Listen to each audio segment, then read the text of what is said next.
अघोरनामा part 3 के इस सफर में एक बार फिर से ये साफ कर देना मुनासिब होगा कि अघोर परंपरा किसी विकृति का पर्याय नहीं, बल्कि अध्यात्म की सर्वोत्कृष्ट स्थिति है।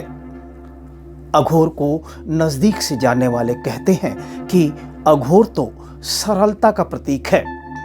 आपका भाव जितना सरल और सुंदर होगा, आप अघोर में उतनी ही ऊंचाई पर पहुंचेंगे। अघोर तो हमेशा से सरल का प्रतीक है। अघोर संप्रदाय में यह है कि आपके मन का भाव जितना सरल और पवित्र होगा, उतनी ऊंचाई आपको अघोर में मिलती है। दोस्तों, आइए अब चलते हैं और देखते हैं कि आखिरकार आश्चर्य में डाल देने वाली अद्भुत, अविश्वसनीय अघोर परंपरा को लेकर इतना रहस्य या भ्रम क्यों बना हुआ है। सबसे पहले हम चर्चा करेंगे अघोर और तंत्र की। कि जो लोग तंत्र विद्या को ही अघोरी विद्या कहते हैं, उन्हें एक बार फिर से अध्ययन करने की आवश्यकता है।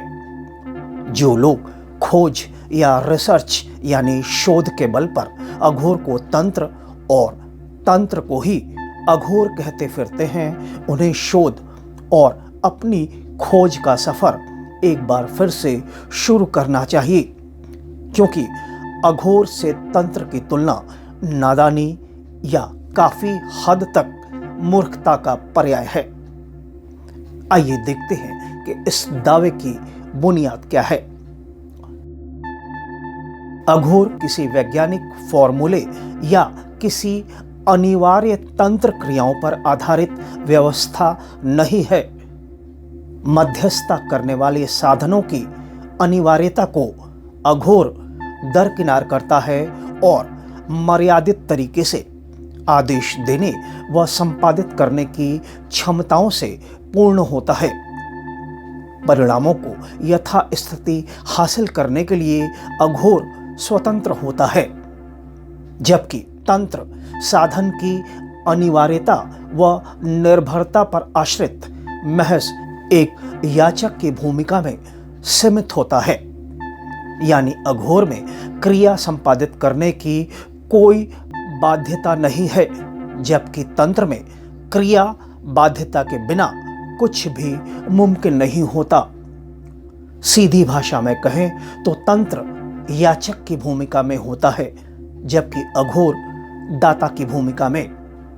ये जमीन आसमान वाला एक बुनियादी अंतर होता है अघोर व तंत्र में।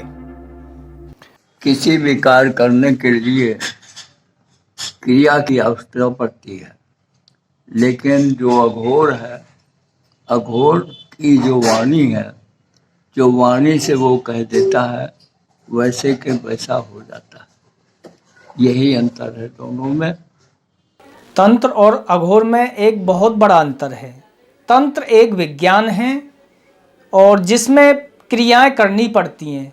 उन क्रियाओं के द्वारा हमें मांगना पड़ता है, किसी चीज़ से गिड़गिड़ाना पड़ता है, तब हमें उसकी प्राप्ति हो या न हो उसकी कोई गारंटी नहीं होती है, और ये एक लंबी प्रक्रिया होती है। तंत्र की जो प्रक्रिया होती है, अघोर देने वाला है और तंत्र मांगने वाला है। तो मांगने वाले में जो प्रक्रियाएं काफ़ी करनी पड़ती हैं, और अघोर एक सीधा देने वाला है, प्रकृति को आदेश करता है, वो प्रकृति उसका पालन करती है।